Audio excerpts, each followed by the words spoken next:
So here it is. Suppose you have a series expansion in lambda. So this is the state when lambda is equal to 0, this should be the state. But when lambda is different from 0, that will not be the state, we'll have lambda correction. So this is the first order correction to the state. So that's why I put a 1, and it should be, you should think of it first order, because it comes with a lambda. This is the second order correction to the state because it comes with a lambda squared. And the same thing here. So the superscript is telling you what order in lambda you're working, to what accuracy. So what is the most urgent thing? To find the first order corrections. If you find them and you still have time, you go for the second order. You go more and more. Okay, let's continue. Let's solve some of this. So our next task is to solve this problem, and here we go. Let's solve that. So what am I going to do? I'm going to just write this equation slightly differently. I'll write it as h of lambda, which is, okay, I'll write it differently. h0 plus lambda delta h, that's h of lambda, minus en of lambda on the state n of lambda is equal to 0. That's your Schrödinger equation, the time-independent Schrödinger equation we're trying to solve. And now I'm going to just write it out so that you can see what we get. So it's going to take a little bit of writing. Let me collect the terms that have no lambda. It's h0. This has a lambda, but en begins with en0 that has no lambda. So from this parenthesis, this is the term without a lambda. It came from here. En0 is here. Now let's look at the terms with a lambda. So I want to see how I'm writing. I want to write it with a minus sign. So with a lambda, we have minus. From here, we have a term en1 minus delta h. That is all the terms with a lambda, so I should put a lambda as well here. Probably I want to put it in front, minus lambda times that. En1 from there, and the lambda delta h with a double minus sign. Then I have, then it goes simple now. I've taken into account these two terms, all the rest come from here, so you have a minus lambda squared en2, and at some point a minus lambda to the k enk, and then it goes on. And let me write it like a big bracket here. That's the parentheses. And now the state. You have n0, lambda n1, plus lambda squared n2, plus lambda to the k, the kth correction to the state, and it goes on forever, and it is here, and all that is equal to 0. Looks daunting, but it's not. What should we do? Well, here is again lambda helpful for you. Lambda is a parameter. This is, the left-hand side is a polynomial on lambda.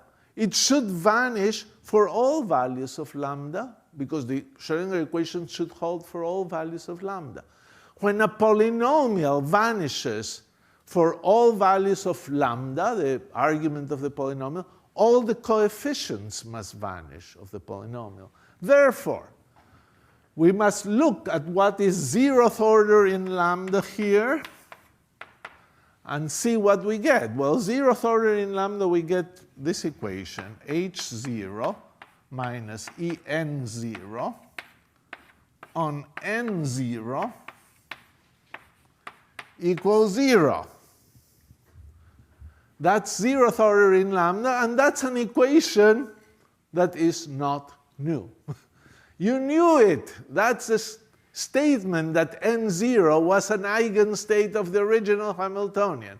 So it's good. You know, the 0th order things had to work because we said to 0th order you have the known Hamiltonian. Let's look at the term with order lambda.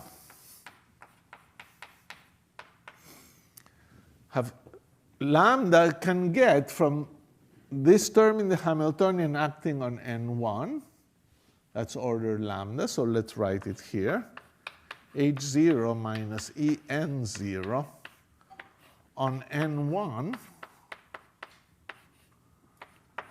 And the other term comes from a lambda in the first factor and no lambda in the second. So it's this term, this acting on that state. Look, there's a lambda and there's a minus sign, so I can put it on the right-hand side, and we get en1 minus delta h acting on n0.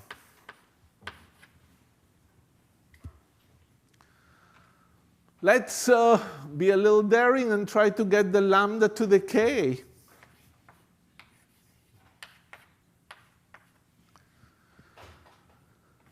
So h0 minus en0, and I want to see what are the terms that have lambda to the k, power k. Well, h0 minus en0 acting on this one has lambda to the k. So you have n to the k here, nk, not to the k.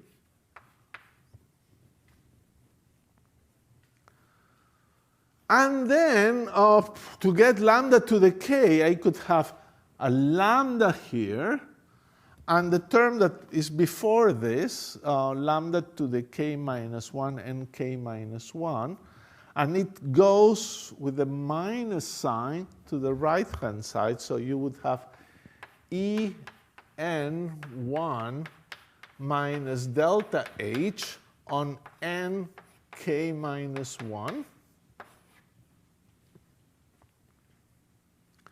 And then you have en2 on enk minus 2. And it will go all the way until you'll have enk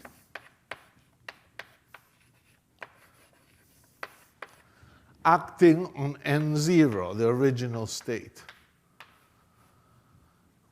So let me box this, and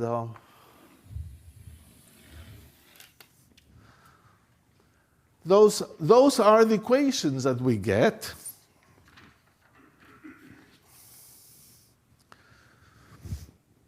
And we have to solve them. And we can solve them. That's the nice thing about this. Well, this one we argued it's simple enough. We don't have to do much about it. Then we have to solve for n1. Oh, but the second equation actually has two unknowns.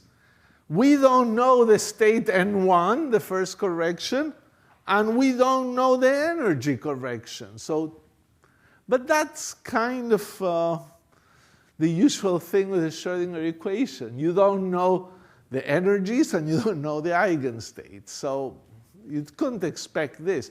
It's kind of interesting if you have solved for n1 and en1 and n2 and en2 up to some point, the next state involves nk, the energy of the state nk, and all the things that you already know, the lower energies and the lower states. So you can solve this recursively, one equation at a time. Depending how much work you want to do, you go more and more equations. We'll typically go the first and the second, and sometimes make some remarks about these things. There's one important simplifying assumption we can make that helps us a lot. I can claim you can choose N1 and all the higher ones, N2,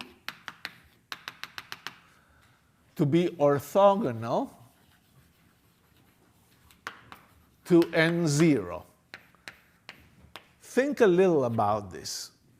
What does that tell us? It says, oh, this vector should have no component along N0. And this vector should have no component along N0. The intuitive reason why this is the case, that you can choose that and simplifies your life, is that if it had some component along N0, you could just sort of move it here, and now you would have N0 plus a function of lambda times N0, and you can divide this by this function and rescale the state back to have an N0 here. The normalization of this state, originally we have them normalized, but it would make our life extremely more complicated if we try to do this perturbation series and keep the normalization. The states are not going to be normalized, but you know that's not a problem. If they're not normalized but are normalizable, you can always work with them. So we won't normalize them. But the idea is that any piece that is proportional to N0, you could reabsorb it. Now that's vague. If you didn't understand that argument, I commend you, because it's a vague argument. So let me do a more precise argument. Suppose, for example, you're solving this equation. And you solve N0. And suppose you've solved now for N1. And you got your N1. You're done. You solve the second equation. You're perfectly happy. But somebody says, you know, it has some component along N0. What can you do? Okay, you say, look, if N1 solves this equation, N1 plus any number C times N0 still is a solution, I claim. Why? Because N1, the state N1 that you're trying to find, only appears on the left-hand side. And N0 is killed by this combination. It's the first equation. So you can, if you have a solution N1, you can replace it by this one. And you can choose C to cancel whatever N0 you had in here. So you can always produce a state that is orthogonal to it. And it's easier to work with that. And this goes on forever. Suppose you've solved now N1 that has no piece along N0, N2, N3, N4, all those, and you go up to here, and Nk has a piece along N0. You can still add a constant to Nk times N0 and make it work. So you can always do that. They're orthogonal to N0. So let me say one more thing that is very amazing. You can, let's look a first look at the equation lambda 1 of order lambda 1, or I'm sorry, these parentheses are not good. This is lambda to the 1. This is lambda to the k. The parenthesis is bad. Lambda to the 0. Lambda 1. So this is our equation. We'll have H0 minus En0 N1 equal En1 minus delta H N0. I'm going to do one thing. I'm going to push a bra N0 on the left. Should I do it on that same equation? Let's save a little time. That equation, we already had it here, so let's put an N0 here. Bra, N0 here.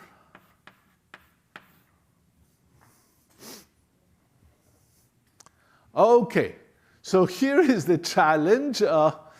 We've put a lot of notation in the blackboard, and maybe by now all the symbols are floating in your head and not making much sense. I want you to figure out what is the value of this left-hand side.